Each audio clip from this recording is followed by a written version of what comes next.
আরাফের এমন সরাসরি হুমকি শুনে সায়রা আরও তেড়ামি শুরু করলো। সে ভাবল এখন যদি আরাফের সাথে যায় কি করবে আল্লাহ, সে কিছুতেই যাবে না। কিন্তু তাকে আর কোনো কথা বলার সুযোগ না দিয়ে আরাফ কোনো সতর্কতা ছাড়াই সায়রাকে কাঁধে তুলে নিয়ে সিদ্দিকী বাড়ি থেকে গটগট করে বেরিয়ে গেল।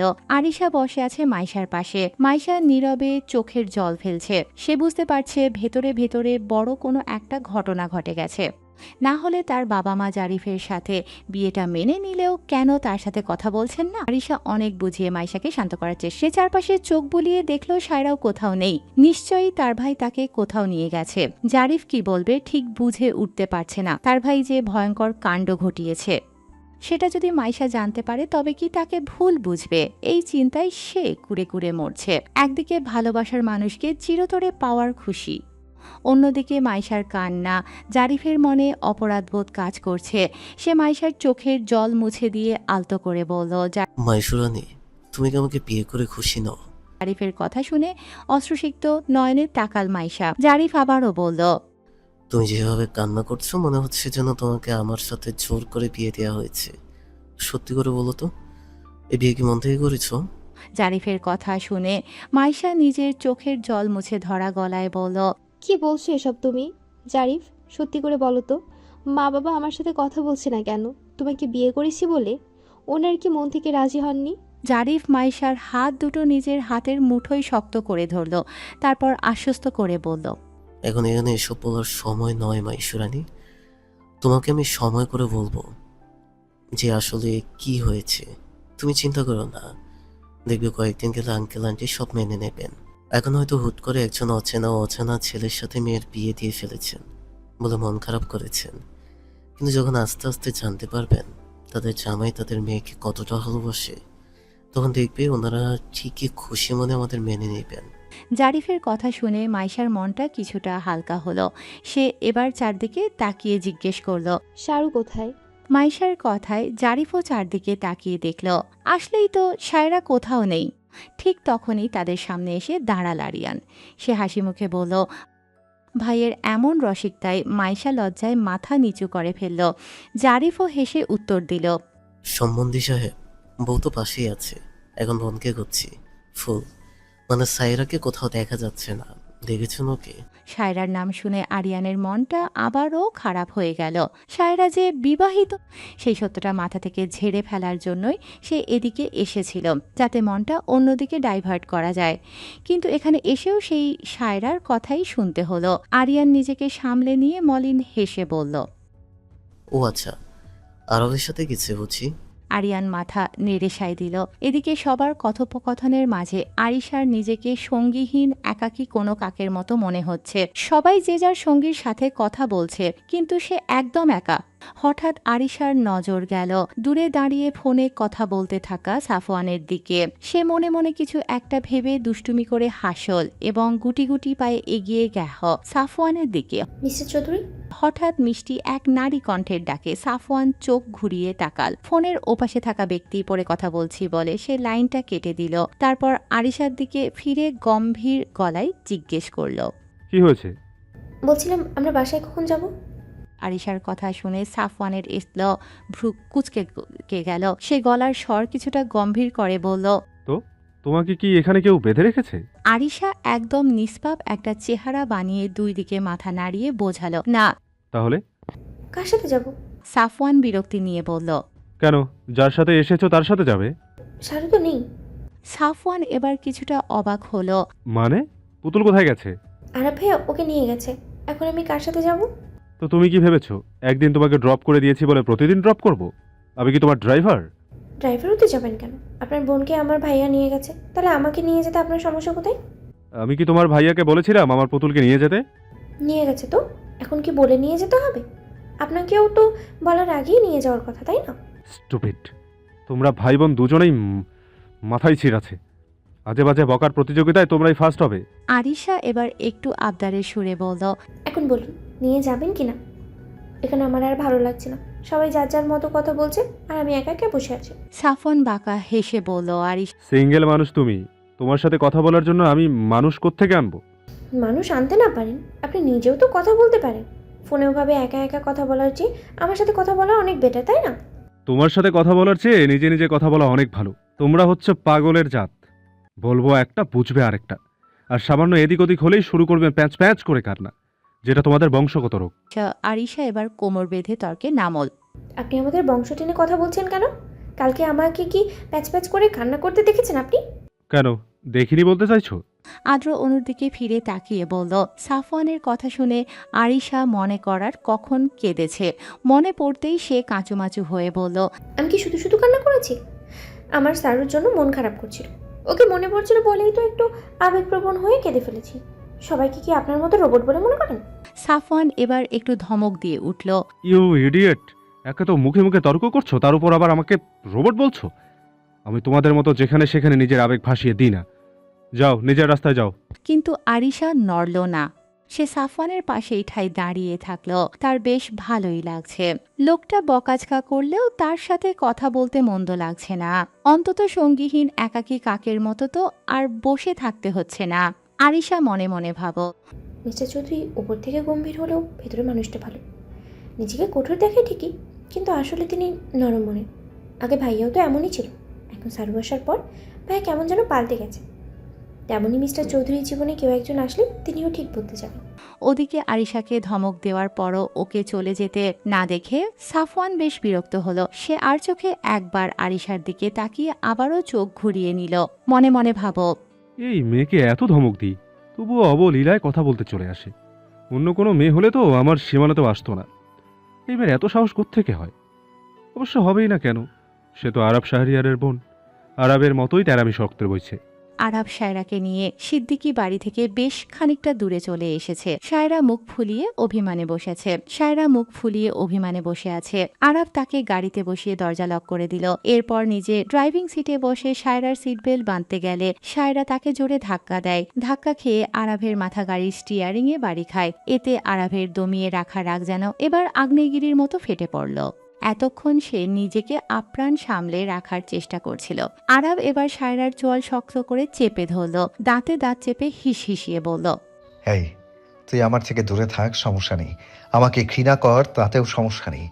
ঝগড়া করবি কর, কিন্তু তুই আমার সামনে আরেকজনের সাথে হেসে হেসে কিভাবে কথা বলিস? উত্তর দে, ড্যাম ইট। আরব এক প্রকার চিৎকার করে উঠল। সায়রা এবার সত্যিই ভয় পেয়ে গেল। আরবের হাতের চাপে সায়রার চোয়ালে আঙুলের ছাপ বসে যাচ্ছে। ব্যথায় কুকরে উঠে সায়রা ভাবো, মিস্টার শাহরিয়ার তো কোনোদিনও এভাবে রেগে যাননি। যখন আমায় ঘৃণা করতেন তখনও তো এমন করেননি, তবে আজ কেন এমন হচ্ছে? সায়রা মিনমিন করে বলল। মিস্টার শাহরিয়ার, ব্যথা লাগছে।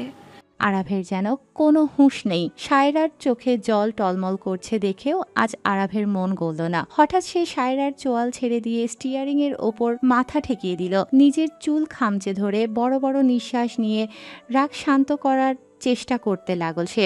আরাভকে এমন করতে দেখে সায়রা আরো ঘাবড়ে গেল।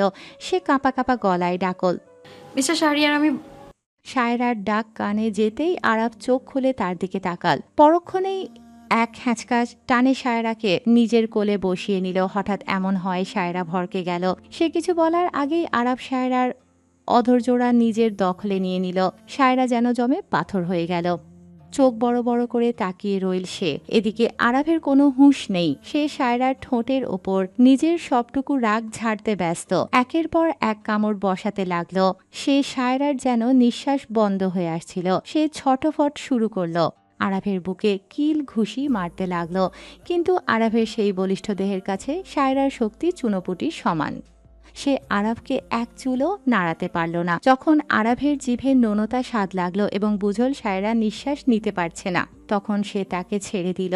সায়রা ছাড়া পেয়েই হাঁপানি রোগীর মতো হাঁপাতে লাগলো। আরাভ নিষ্পলক দৃষ্টিতে সায়রার দিকে তাকিয়ে রইল। তার ঘন ঘন নিঃশ্বাস নেওয়া দেখে বাঁকা হেসে বলল, কি বউ, 5 মিনিটও হলো না, এরই মধ্যে নিঃশ্বাস আটকে মারা যাচ্ছ? বউকে যখন ঠিকঠাক আদর করব তখন তো মনে হয় বউকে খুঁজেই পাবো না। সায়রার কানে গেল না আরাভের কোনো কথা। সে নিঃশ্বাস নেওয়ার চেষ্টায় ব্যস্ত।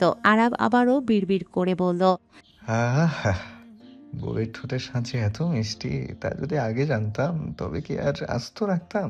সায়রা ঠোঁটের ছোঁয়ায় আরাভের রাগ যেন মুহূর্তেই জল হয়ে গেল। কিন্তু মনে মনে তার আফসোস হলো, রাগের মাথায় সে তো ভালো করে সারটাই নিতে পারল না।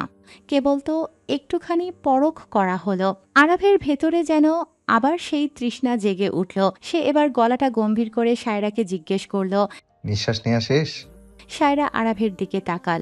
আরাফের চোখে আজ অন্যরকম এক নেশা। মনে হচ্ছে সেই নেশা তাকে বারবার হাতছানি দিচ্ছে। সেই চোখে এক আদিম তৃষ্ণা নিয়ে সে সায়রার দিকে। সায়রা অস্বস্তিতে দিকে তাকিয়ে আছে। সায়রা অস্বস্তিতে দ্রুত চোখ সরিয়ে নিল। সে কিছু না বুঝেই মাথা ওপর নিচ করে বোঝাল যে তার নিঃশ্বাস নেওয়া শেষ হয়েছে। সায়রা মিনমিন করে বলল, আমি বাসায় যাব। কিন্তু সায়রার কথা শেষ হওয়ার আগেই আরাব আবারও তার ঠোঁটে নিজের ঠোঁট ডুবিয়ে দিল। বছরের পর বছর জমে থাকা সবটুকু তৃষ্ণা যেন আজই মিটিয়ে নিতে চায় সে। এদিকে সায়রার অবস্থা তথৈবচ। তার যেন দম বন্ধ হয়ে আসছে। সায়রা কোনো সাড়া না দেওয়ায় আরাব এবার আলতো করে কামড় বসাতে লাগলো, যেন তার অবাধ্য রাজকন্যাকে সে নিজের আদরেই বশ মানাবে, চলবে সায়রার আগে। দুঃখে আর অভিমানে মুখ ফুলিয়ে গাড়িতে বসে আছে। লজ্জায় আর অস্বস্তিতে সেই আরাবের দিকে তাকাতে পারছে না। এদিকে আরাব আর চোখে খুঁটিয়ে খুঁটিয়ে সায়রাকে দেখছে। আরাবের খুশির যেন শেষ নেই। সে তার অনুর দিকে ফিরে তাকিয়ে বলল, সে তার বউয়ের ঠোঁটের স্বাদ পেয়ে মনে মনে মহা খুশি, বরং গম্ভীর হয়ে গাড়ি চালাতে ব্যস্ত রইল। আরাব এবার গলা খাকারি দিয়ে গম্ভীর কণ্ঠে ডাকল। আইরি, সায়রা কোনো জবাব দিল না, এমনকি ফিরেও তাকাল না। আরাব এবার কণ্ঠটা একটু নরম করে আবারও ডাক দিল। আইরি। সায়রা তবু নিরুত্তর। লজ্জায় সে মাথা তুলেও তাকাতে পারছে না। কিছুক্ষণ আগের সেই ঘনিষ্ঠ মুহূর্তের কথা মনে পড়তেই তার হৃদস্পন্দন দ্রুত হয়ে যাচ্ছে। বুকের পুকানি যেন বাইরে থেকেও শোনা যাচ্ছে। আরাব হয়তো সায়রার মনের অবস্থা বুঝতে পারল। সে মুচকি হেসে বলল, লজ্জা পাচ্ছ আইরি? লজ্জা মেয়েদের ভূষণ, সেটা স্বাভাবিক। কিন্তু আমি তোমার বর, আমার সাথে স্বাভাবিক হওয়ার চেষ্টা করো। তোমাকে আর আমি তোমার ভাইয়ের কাছে রাখবো না। আমি তোমাকে ছাড়া আর এক মুহূর্ত থাকতে পারবো না। অনেকদিন তো থেকেছো ভাইয়ার কাছে, এবার আমার পালা। আমি তোমার বুকে মাথা রেখে শান্তিতে ঘুমাতে চাই। সায়রা তবুও চুপ করে রইল। সে বুঝতে পারছে যে সেও আরাবকে ভালোবেসে ফেলেছে। নিজের অনুভূতিকে অস্বীকার করার অনেক চেষ্টা সে করেছে, কিন্তু পারেনি। শেষমেশ নিজের অনুভূতির কাছে হার মেনেই 7 দিনের পরীক্ষা নিতে চেয়েছিল। এমনকি সে নিজেই প্রেমিক সেজে অন্য নম্বর থেকে বার্তা দিয়েছিল আরাভকে পরখ করার জন্য। তবুও তার মনে একটা প্রশ্ন বারবার উকি দিচ্ছে, কে সেই মানুষ যে ফিরে আসলে মিস্টার শাহরিয়ার তাকে ডিভোর্স দিতে চেয়েছিলেন। সায়রা এবার লজ্জা আর অস্বস্তি দূরে ঠেলে আরাভের দিকে ফিরে বসল। সরাসরি তার চোখের দিকে তাকিয়ে জিজ্ঞেস করল, আচ্ছা, আমি আপনার সাথে ভিলায় ফিরে যাব, কিন্তু তার আগে আমায় একটা কথা বলুন। প্রথমে আমায় মেনে না নেওয়ার কারণটা কী ছিল? আপনার জীবনে কি অন্য কেউ ছিল যার জন্যে আপনি আমাকে প্রথম থেকেই মানতে পারেননি?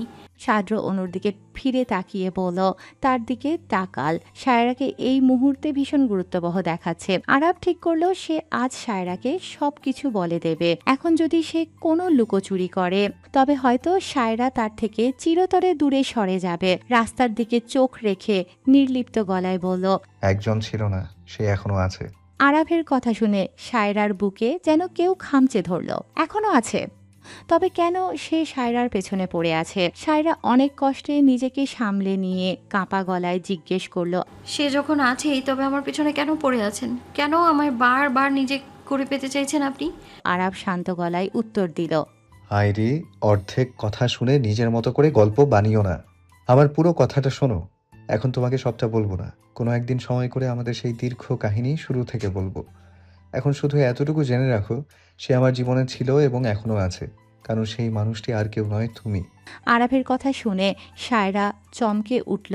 সে ভ্রু কুচকে জিজ্ঞাসু দৃষ্টিতে আরাফের দিকে তাকিয়ে রইল। আরাব এক পলক সায়রার দিকে তাকিয়ে আবারও বলল, তোমার মাথায় হয়তো অনেক প্রশ্ন ঘুরছে, তুমি কিভাবে হতে পারো? হ্যাঁ আইরি, ওটা তুমিই ছিলে। অনেক লম্বা ইতিহাস, তোমাকে কোনো একদিন শুরু থেকে বলবো সব। আরাব এবার সায়রার একটা হাত নিজের হাতের মুঠোয় নিয়ে বলল, এখন শুধু এইটুকু জেনে রাখো, আমার অতীত, বর্তমান আর ভবিষ্যৎ সব কিছুই তুমি। প্রথমে তোমাকে না চিনে অপমান করেছি, অবহেলা করেছি, তবুও অবচেতন মনে তোমাকে ভালোবেসেছি। তোমাকে ভালোবাসার পরেই জানতে পেরেছি তোমার জন্যই অপেক্ষা করেছি। তুমি আমার অতীত হলেও তোমাকে ভালোবাসি, বর্তমান হলেও ভালোবাসি, আর ভবিষ্যতেও তোমাকেই বাসবো। আমি তোমার সাথেই সংসার করতে চাই। তোমার হাতে হাত রেখে একসাথে বৃদ্ধ হতে চাই। আরাফের মুখের দিকে অপলক তাকিয়ে রইল। তার মাথায় হাজারো প্রশ্ন থাকলেও সে আরাফের কথাগুলো মনে প্রাণে বিশ্বাস করছে, কারণ আরাফের চোখে মুখে মিথ্যার লেশমাত্র নেই। মিস্টার শাহরিয়ার তাকে সত্যিই ভালোবাসেন, কিন্তু কবে থেকে? শায়রা সেটা আর জিজ্ঞেস বলল যখন আরাফ বলেছে সে নিজেই সব জানাবে। শায়রা সেই সময়টার জন্যই অপেক্ষা করবে। তবে শায়রার মনে এখন অন্য এক ভয় জেগে বসল। তার ভাইয়েরা কি মেনে নেবে মিস্টার শাহরিয়ারকে? পৃথিবীতে তো এই ভাইয়েরাই তার সব। তার বাবা তো শায়রার কথা না ভেবেই এক অচেনা ছেলের সাথে বিয়ে দিতে দুবার ভাবেননি, কিন্তু তার ভাই সেদিন রাতে ভাইয়া বলেছিল শায়রার ওপর তার অগাধ বিশ্বাস আছে। শায়রা মিস্টার শাহরিয়ারকে পছন্দ করবে না, কিন্তু শায়রা এখন কি করবে? নিজের অজান্তেই তার মনে আরাফের জন্য গভীর অনুভূতি সৃষ্টি হয়েছে। অনেক অস্বীকার করার চেষ্টা করেও সে বিফল হয়েছে। ভাইয়ার সেই বিশ্বাসের মর্যাদা কিভাবে রাখবে? সেই দুশ্চিন্তা এখন শায়রাকে কুরে কুরে খাচ্ছে। আরিশা সাফওয়ানের গাড়িতে মুখ গোমরা করে বসে আছে। সাফওয়ান খুব মন দিয়ে গাড়ি চালাচ্ছে। আরিশার মুখ ভার করার কারণ হলো সাফওয়ানের সেই কড়া ধমক। জারিফ আজ মাইশাদের বাসায় থেকে যাবে, তাই সাফওয়ান একা চলে আসছিল। পেছন পেছন আরিশাও চলে এলো। সাফওয়ান আশেপাশে তাকিয়ে দেখল শায়রা বা আরাফ কেউ নেই, তাই এক প্রকার বাধ্য হয়েই আরিশাকে সাথে নিয়ে রওনা দিল। কিন্তু গাড়ি চালু হওয়ার সাথে সাথেই আরিশার কথার তুবড়িও ছুটতে শুরু করলো।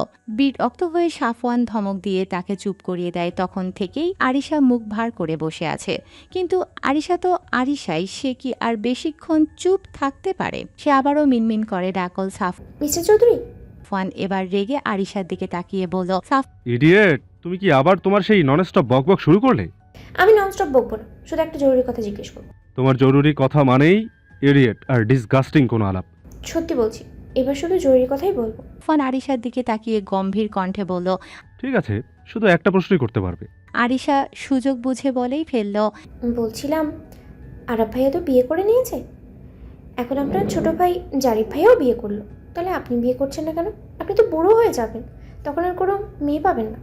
আরিশার কথা শুনে সাফওয়ান তীক্ষ্ণ দৃষ্টিতে তাকাল। আমি বুড়ো হলে তোমার সমস্যা কোথায়? আমি মেয়ে পাবো কি পাবো না তা নিয়ে তোমার এত চিন্তা কেন? তুমি তোমার মতো থাকো, আমার ব্যক্তিগত জীবন নিয়ে মাথা ঘামানোর কোনো প্রয়োজন নেই। গিয়ে বলল। সাফওয়ানের কড়া কথা শুনে আরিশার মুখটা ছড়ে গেল। সে নিজের মনে মনে বিড়বিড় করে বলল, আমার তো সমস্যা হবেই। আপনাকে দেখতেই বুকের ভেতরে নাচানাচি শুরু হয়। কেন হয় আমি জানি না, কিন্তু আমি চাই সারা জীবন এমনটাই হোক। তাই আপনাকেই বিয়ে করবো আমি, যাতে আপনার সাথে সারা জীবন থাকতে পারি। সেই জন্যই তো আপনাকে তাড়াতাড়ি বিয়ে করার সিদ্ধান্ত নিতে পরামর্শ দিচ্ছি। বিড়বিড়ানি থামিয়ে আরিশা আবারও বলল, আচ্ছা মিস্টার চৌধুরী, আপনার ঠিক কেমন মেয়ে পছন্দ? আমার কেমন মেয়ে পছন্দ সেটা তোমার না জানলেও চলবে। আরে বলুন না, আমি আপনার জন্য মেয়ে খুঁজতে সাহায্য করবো। সাফওয়ান এবার বিরক্তি নিয়ে বলল, প্রয়োজন নেই, তুমি তোমার মতোই কোনো ইডিয়েট খুঁজবে আমার জন্য। শোনো, আমার জন্য মেয়ে দেখার কোনো দরকার নেই।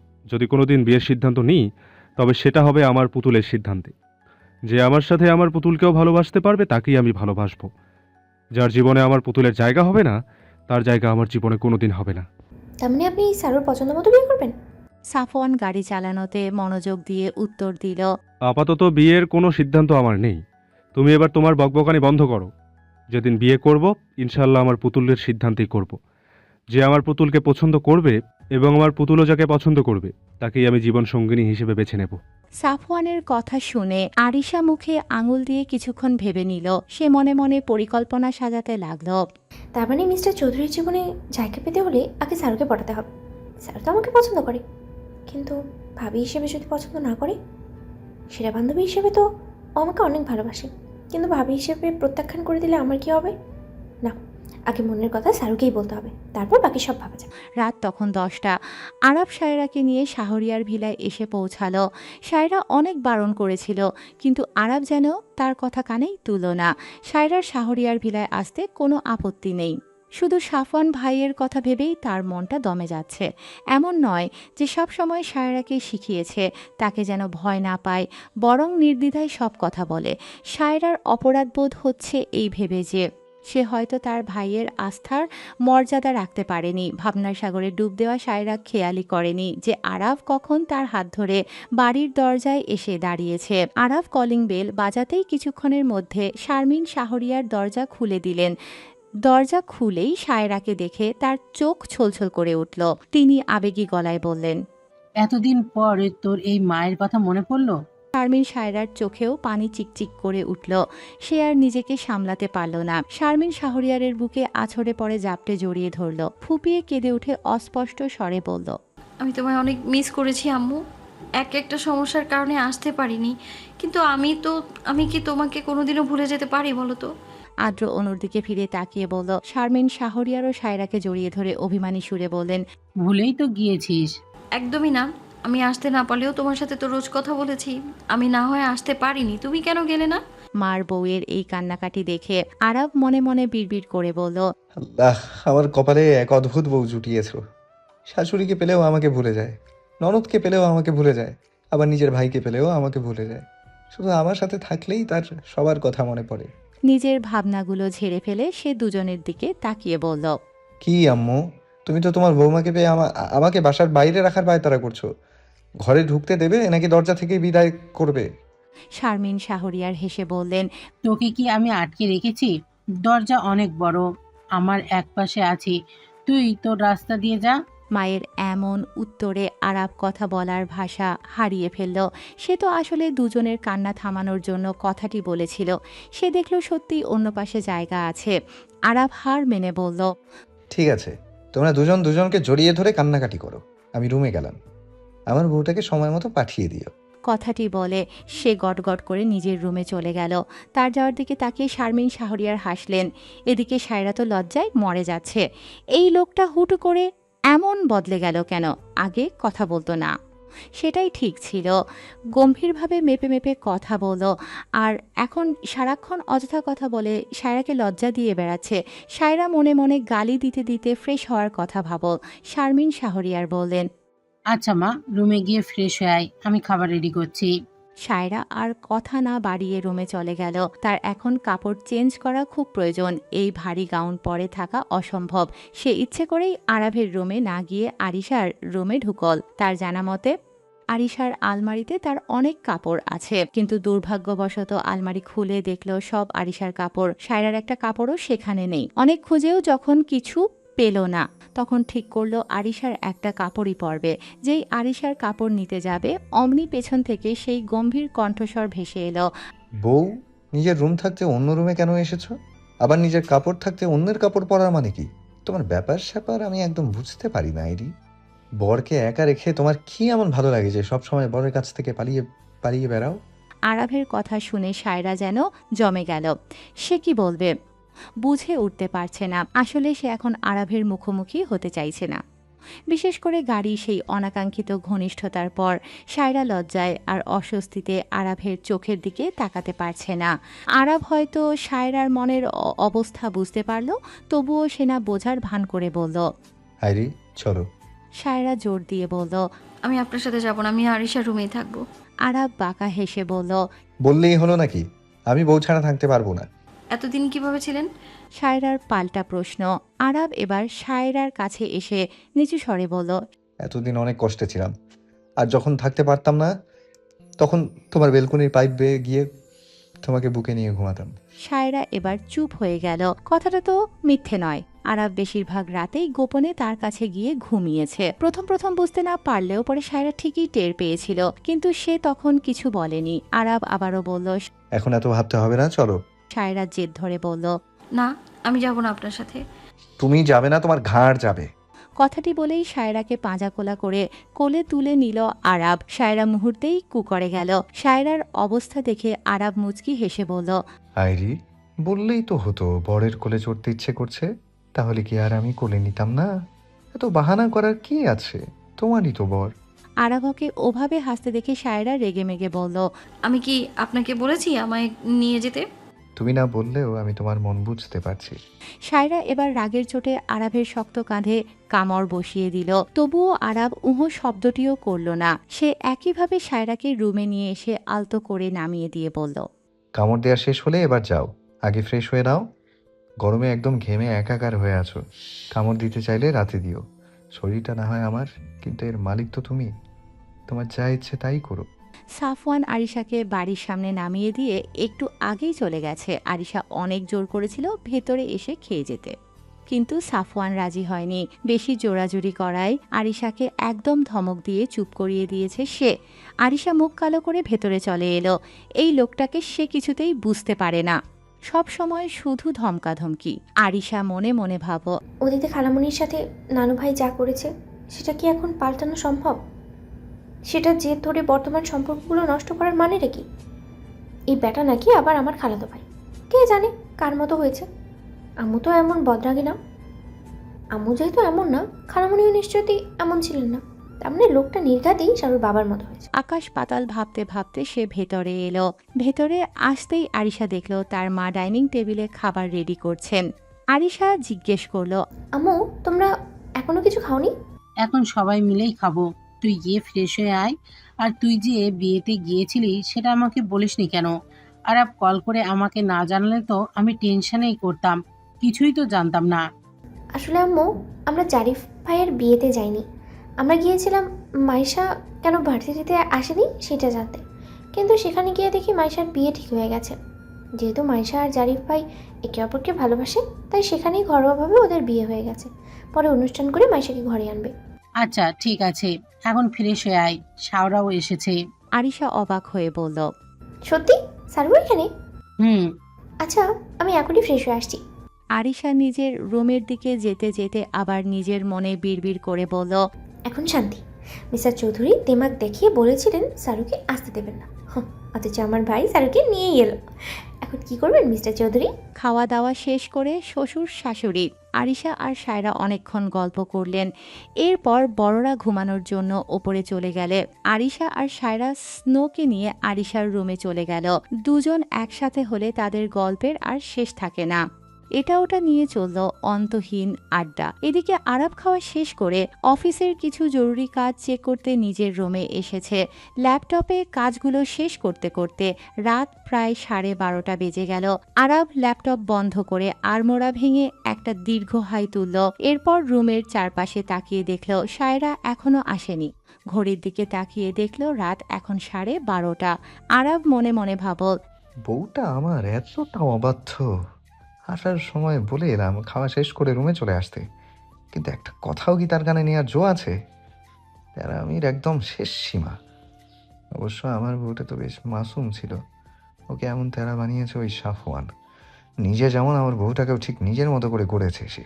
সে আরও কিছুক্ষণ রুমে পায়চারি করলো, দেখল সায়রা আসে কি না, কিন্তু না, আসার নাম গন্ধও নেই।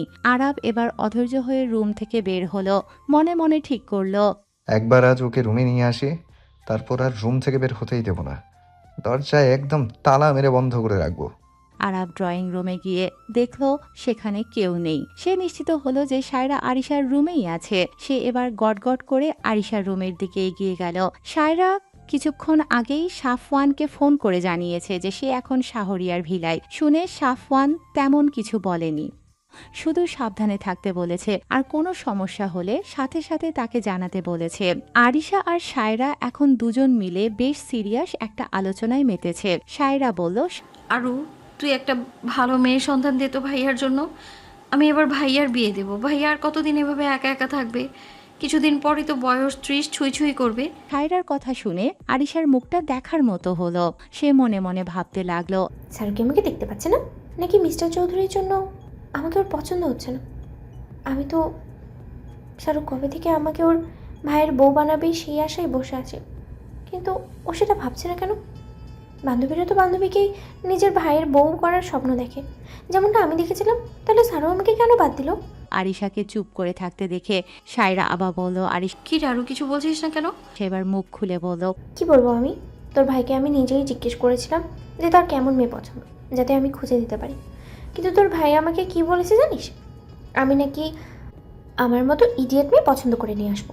তাই আমি আর তোর ভাইয়ের জন্য মেয়ে খুঁজবো না, তুই খোঁজে নে। পরক্ষণেই আরিশা মনে মনে বলল, আমি নিজের মতো ইডিয়েট কেন পছন্দ করব? আমি নিজেই তো ওনাকে বিয়ে করবো।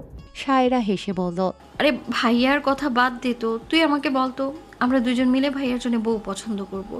ভাইয়া জীবনে একটাও প্রেম করেনি, এটা আমি 100% গ্যারান্টি দিয়ে বলতে পারি। তার মানে ভাই মেয়েদের সম্পর্কে ভাইয়ার কোনো ধারণাই নেই। তাই আমি এমন একজনকে পছন্দ করে আনবো যে আমার ভাইয়াকে উজাড় করে ভালোবাসবে। ছোটবেলা থেকে ও যে ভালোবাসাটা পায়নি, সেই অভাবটা যেন ওর বউ একাই ওকে পূরণ করে দিতে পারে। সায়রার কথা শুনে আরিশা মনে মনে তাকে বকতে লাগলো।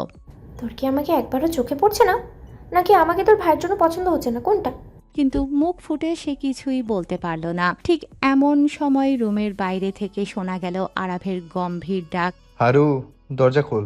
আরাফের গলা শোনা মাত্রই সায়রার সব কথা বন্ধ হয়ে গেল। ওদিকে আরাব একনাগাড়ে দরজা খোলার জন্য তাড়া দিচ্ছে। সায়রা ফোনে তাকিয়ে দেখল রাত 1:45 বাজে। মিস্টার শাহরিয়ার বলেছিলেন খাওয়া শেষ করেই রুমে যেতে, কিন্তু গল্পের চোটে সায়রার মাথা থেকে সেটা একদম বেরিয়ে গিয়েছিল। এখন রুমে গেলেই লোকটা আবার কি বলে আর কি কাণ্ড করে বসে কে জানে। সায়রা শুকনো ঢোক গিল। আরিশা দরজা খোলার জন্য উঠতে গেলেই সায়রা তার হাত চেপে ধরল। আরিশা জিজ্ঞাসু দৃষ্টিতে তাকাতেই সায়রা ফিসফিস করে বলল, কোথায় যাচ্ছিস? দরজা খুলে দিতে, না হলে দেখবি তোর বর আমার সাদের দরজা ভেঙে ভেতরে ঢুকে আসবে। আচ্ছা যা, কিন্তু বলবি আমি ঘুমিয়ে গেছি। আমি কিছুতেই এখন ওই রুমে যাব না। কেন? আরিশার প্রশ্ন। কেন আবার কি? তোর ভাই একদম অন্যরকম হয়ে গেছে, কথায় কথায় লজ্জায় ফেলে আমায়।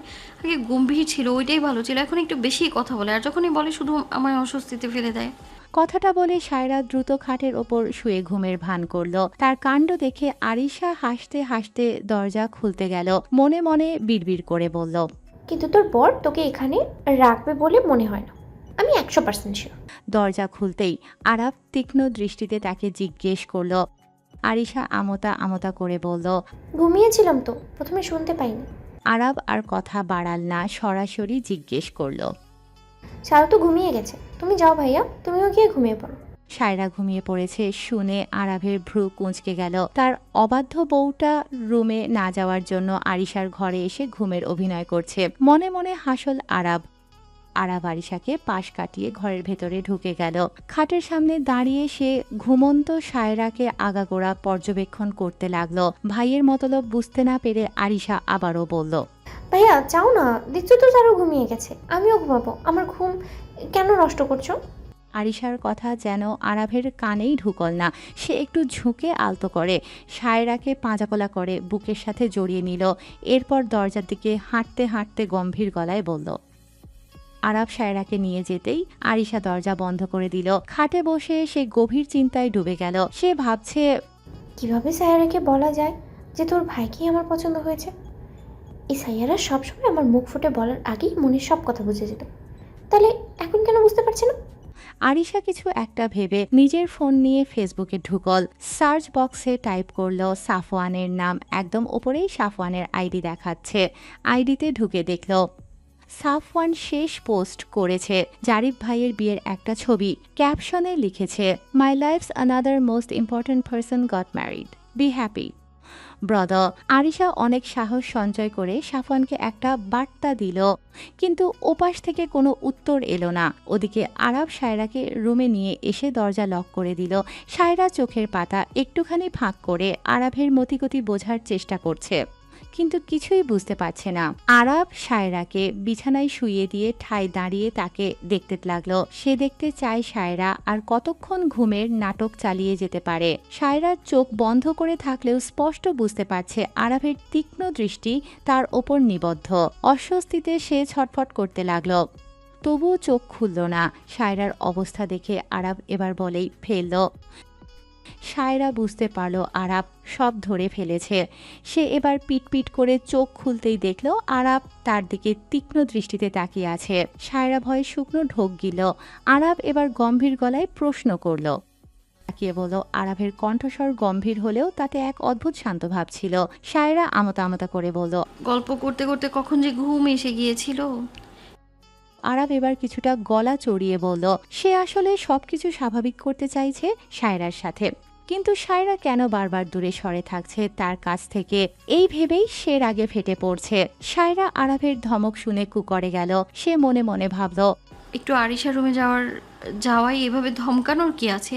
একদিন তো এই লোকটাই আমাকে রুম থেকে বের হয়ে যেতে বলেছিল। কিন্তু মুখে সে কিছুই বলল না। সায়রার মুখের দিকে তাকিয়ে আরাব ফোঁস করে একটা দীর্ঘ নিঃশ্বাস ছাড়ল। সে বুঝতে পারল সায়রা ঘাব রে যাচ্ছে। সে সায়রার কাছে গিয়ে তাকে ধরতে গেলেই সায়রা ঝটকায় তার হাত সরিয়ে দিল। এরপর আলমারি থেকে দ্রুত একটা টি শার্ট আর প্লাজো নিয়ে ওয়াশরুমে চলে গেল। আরাব অপলক দৃষ্টিতে সেদিকে তাকিয়ে রইল। সে বুঝতে পারল বউ তার আবার রেগে গেছে। আসলে সায়রার রাগের চেয়েও এবার অভিমানটা বেশি হয়েছে। আগে সে আরাবের অনেক কটু কথা শুনেছে, কিন্তু তখন হয়তো এতটা গায়ে লাগেনি, কারণ তখন সে আরাবকে ভালোবাসেনি। কিন্তু এখন ভালোবাসা আর অধিকার বোধ জন্মেছে বলেই অভিমানটা পাহাড়সম হয়েছে। কথাতেই তো আছে, ভালোবাসার মানুষের সাথেই অভিমান বেশি হয়। এখন যদি সময় থাকতে আরাব এই অভিমান না ভাঙায়, তবে হয়তো সম্পর্কের দূরত্বটা আবারও বেড়ে যাবে। কিছুক্ষণ পর সায়রা ফ্রেশ হয়ে ওয়াশরুম থেকে বেরিয়ে এলো। পরনে গোলাপি টি শার্ট আর সাদা প্লাজো, গলায় তোয়ালে জড়ানো। আরাফ এক দৃষ্টিতে সেদিকে তাকিয়ে রইল। তার মনে হলো সায়রাকে একদম পুতুলের মতো লাগছে। তার বউটা মাশা আল্লাহ এতটাই সুন্দর যে যাই পরে তাতেই এক অদ্ভুত মায়াবী রূপ ফুটে ওঠে। কিন্তু সায়রার মুখটা কালো হয়ে আছে দেখে আরাফের নিজের ওপরই রাগ হলো। মনে মনে নিজেকেই শাসন করলো সে। সায়রা আরাফের দিকে একবারও তাকাল না। সে সোজা গিয়ে বিছানার একপাশে শুয়ে পড়ল। সায়রার এই উপেক্ষা দেখে আরাফের বুকের ভেতরটা মোচড় দিয়ে উঠল। সে ঘরের বড় সাদা লাইটটা নিভিয়ে দিয়ে নীল রঙের ডিম লাইটটা জ্বালিয়ে দিল। সেই মৃদু নীল আলোয় সায়রাকে ওপাশ ফিরে শুয়ে থাকতে দেখে আরাফের একদমই ভালো লাগল না। সে ধীর পায়ে এগিয়ে গিয়ে সায়রার গায়ে হাত রাখল। সায়রা কোনো উত্তর দিল না, আবার হাত সরিয়েও দিল না। সায়রার কোনো প্রতিক্রিয়া না দেখে আরাব এবার তাকে পাঁজাকোলা করে তুলে নিজের বুকের ওপর শুইয়ে নিল। তবুও সায়রার মাঝে কোনো নড়চড় নেই। সে নিজেকে শক্ত করে পাথর হয়ে পড়ে রইল। আরাব সায়রার চুলে বিলি কাটতে কাটতে কপালে গভীর এক চুমু খেল। দীর্ঘক্ষণ পর খুব মৃদু স্বরে সে ডাকল। সায়রা কোনো উত্তর দিল না। আরাব আবারও বলল। তবুও সায়রা নিরুত্তর।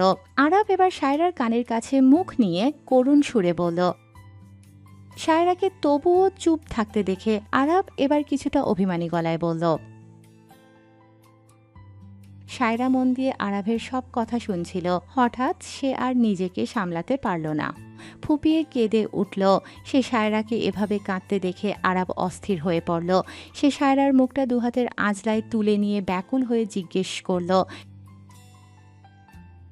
সায়রা ফুপিয়ে কাঁদতে কাঁদতে অস্পষ্ট স্বরে বলল।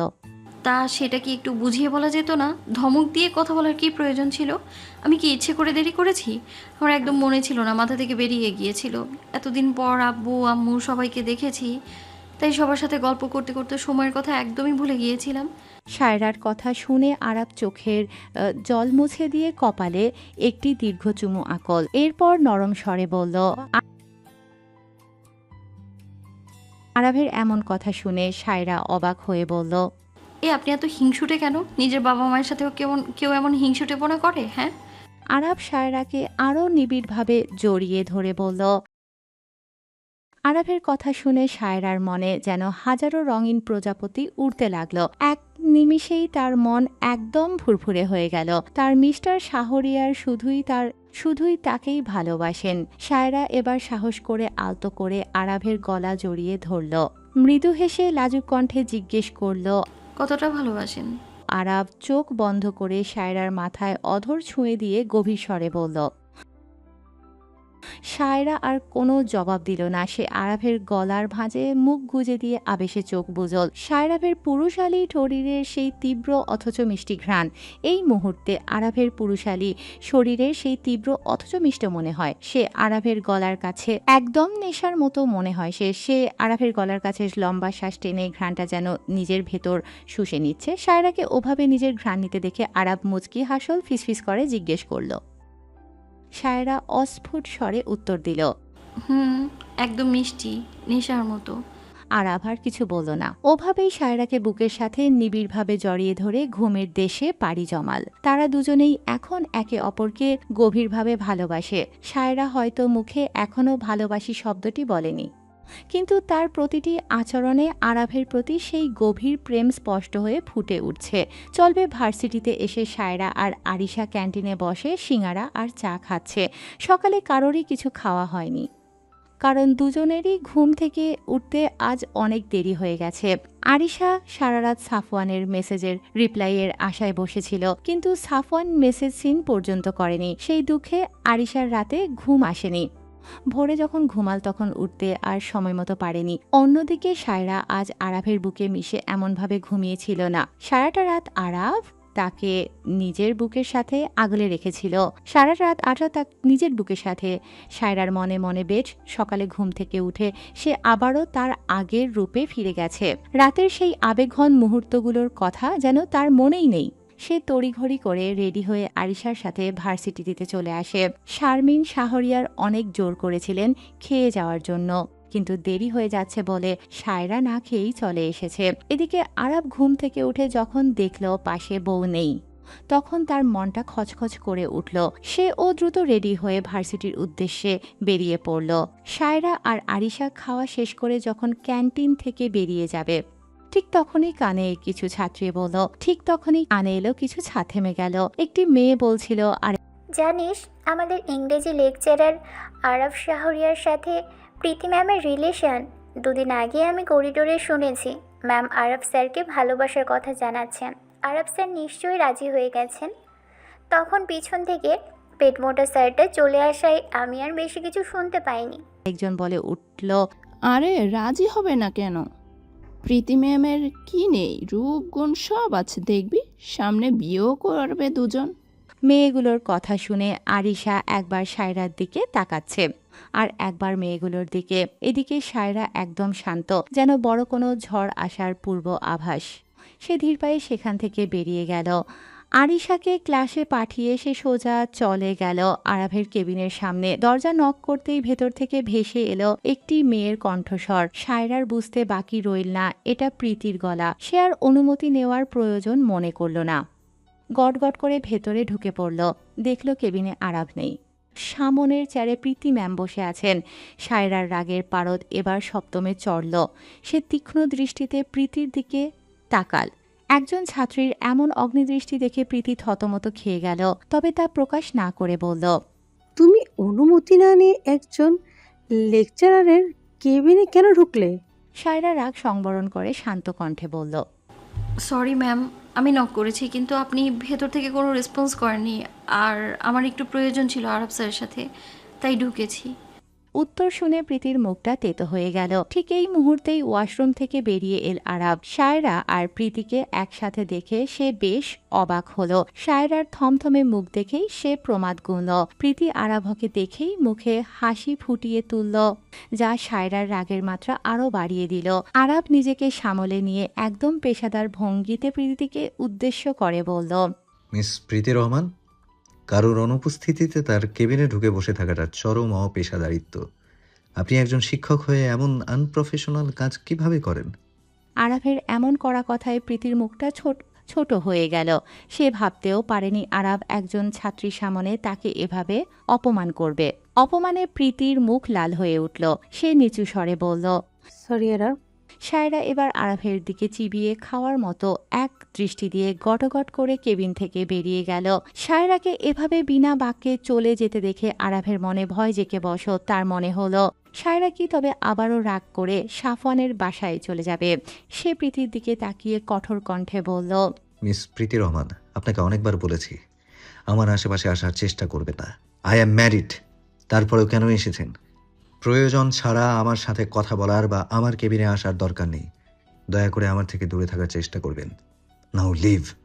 অপমানে নীল হয়ে প্রীতি আরাফের কেবিন থেকে বেরিয়ে গেল। ওদিকে আরাফের মনে এক তীব্র অস্থিরতা কাজ করতে শুরু করেছে। তার ভয় হচ্ছে বউ কি তাকে আবারও ভুল বুঝো। আরাফ সায়রাকে কল করতে গিয়েও থেমে গেল। সে এবার দেখতে চায় সায়রার তার প্রতি কতটুকু বিশ্বাস আছে। এর আগে সে সায়রকে স্পষ্ট করে দিয়েছিল যে প্রীতি তাকে ভালোবাসলেও আরাফ প্রীতিকে ভালোবাসে না। এবার সে দেখতে চায় সায়রার কাছে তার কথার দাম কতটুকু। মনে মনে সে ভাবল, বিশ্বাস থাকুক আর না থাকুক, বউকে তো আমার ফেরাতেই হবে। কারণ বউ তো আমার পুরো মন দখল করে নিয়েছে। তবুও আজ তার বিশ্বাসটা একবার পরখ করতে চাই। আরাব নিজের কেবিনেই বসে রইল। অন্যদিকে প্রীতি নিজের কেবিনে গিয়ে বসতেই সেখানে গিয়ে হাজির হলো সায়রা। সায়রাকে নিজের কেবিনে দেখে চমকে উঠল প্রীতি। নিজেকে সামলে নিয়ে সে বেশ গম্ভীর কণ্ঠে জিজ্ঞেস করল। নাম কি তোমার? সায়রা সোজা হয়ে দাঁড়িয়ে স্পষ্ট স্বরে উত্তর দিল। মিসেস মেহজাবিন শায়রা শাহরিয়ার। নামটা শুনে প্রীতির মাথায় যেন আকাশ ভেঙে পড়ল। তবে কি এই মেয়েটি আরাভের বউ? তার মানে আরাব মিথ্যে বলেনি। তবুও সে বিশ্বাস করতে চাইল না। অবজ্ঞার সুরে সে বলল, তা সায়রা, এখানে কি কাজ তোমার? আমার সাথে কি প্রয়োজন? সায়রা শান্ত কিন্তু দৃঢ় কণ্ঠে বলল, আপনাকে কিছু কথা জানাতে এসেছি ম্যাম। কি কথা? আরব শাহরিয়ারের থেকে দূরে থাকবেন। আমি আমার জিনিসে অন্যের নজর মোটেও পছন্দ করি না। প্রীতি এবার রেগে গিয়ে চিৎকার করে উঠল। আর তোমার স্যার হয়, এটা কি ভুলে গেছো? ওনার নাম ধরে কথা বলছো কেন, বিয়াদব? সায়রা এক চিলতে বাঁকা হাসি ঠোঁটে ঝুলিয়ে বলল, ওনার নাম কেন, আরও অনেক কিছুই ধরতে পারি, সেই অধিকার আছে আমার। আপনাকে এবারের মতো সাবধান করছি, পরের বার আমি আর করব না, বা কি করব সেটা আপনি ভাবতেও পারবেন না। আপনি আমার শিক্ষিকা, আমি আপনাকে সম্মান দিতে চাই। দয়া করে নিজের সম্মানটুকু বাঁচিয়ে রাখবেন। আমার চোখে কারো সম্মান একবার ধুলোয় মিশে গেলে তার কোনোদিনও ফিরে আসে না। প্রীতি দাঁতে দাঁত চেপে বলল, তুমি কি আমাকে হুমকি দিচ্ছ? আপনি হুমকি মনে করুন আর সাবধান বানিয়ে, আই ডোন্ট কেয়ার। কিন্তু আপনাকে যদি মিস্টার শাহরিয়ার আশেপাশে আরেকবার দেখি, তবে আমার কথা বাস্তবায়ন করতে আমার একটু বেশি সময় লাগবে না। প্রীতি এবার পাল্টা ভয় দেখিয়ে বলল, তুমি জানো আমি যদি প্রিন্সিপালের কাছে গিয়ে তোমার নামে বিচার দেই, তবে তুমি ভার্সিটি থেকে রাষ্ট্রিকেট হয়ে যাবে। সায়রা অবিচল কণ্ঠে জবাব দিল, দিয়ে দেখুন না, আমি আপনার সাথে কোনো বেয়াদবি করিনি যে আমায় ভয় পেতে হবে। আমি তো শুধু আপনাকে সাবধান করেছি আমার স্বামী থেকে দূরে থাকতে। আমি আমার জিনিস আগলে রাখতে জানি, আর সেই জিনিসে অন্যের নজর সহ্য করার মতো মেয়ে আমি নই। যে জিনিস একবার নিজের বলে দাবি করি, সেই জিনিস মৃত্যুর আগ পর্যন্ত আমার হয়েই থাকতে হবে, না হলে সেই জিনিসের অস্তিত্বই মুছে ফেলবো আমি, মেহজাবিন শায়রা শাহরিয়ার। কথাগুলো বলে যেভাবে এসেছিল ঠিক সেভাবেই গটগট করে বেরিয়ে গেল সায়রা। এদিকে প্রীতি অপমানে নিজের মুখটা শক্ত করে বসে রইল। সে মনে মনে ফুঁসতে ফুঁসতে বলল, কি স্পর্ধা! কিছুক্ষণ আগে আরাব আমাকে বের করে দিল, আর এখন এই মেয়েটা আমার কেবিনে এসে আমাকে অপমান করে গেল। তোমাকে তো আমি দেখে নেব সায়রা, আর আরাবকেও আমি আমার করে ছাড়বো। দেখি তুমি কি করতে পারো। কথাটি বলে সে এক বিকৃত হাসি হাসল। আরিশা আর সায়রা ভার্সিটির গেটের সামনে দাঁড়িয়ে আছে। আরব সায়রার সাথে দেখা না করেই অফিসে চলে গেছে। সে আসলে দেখতে চায় সায়রা আজ শাহরিয়ার ভিলায় ফেরে নাকি আবারও সাফানের সাথে চলে যায়। অবশ্য সায়রা যেখানেই যাক না কেন, আরব ঠিক করে রেখেছে সে নিজেই গিয়ে তাকে নিয়ে আসবে। তবে সায়রা যদি নিজ থেকে না ফেরে, তবে আরব মনে মনে একটু কষ্ট পাবে। কিছুক্ষণ পর ভার্সিটির সামনে সাফওয়ানের গাড়ি এসে থামল। সাফওয়ানকে দেখে সায়রা তাকে জড়িয়ে ধরল। সাফওয়ানও ছোট বোনকে আগলে নিয়ে কপালে পরম মমতায় চুমু খেল, মাথায় হাত বুলিয়ে দিয়ে জিজ্ঞেস করল,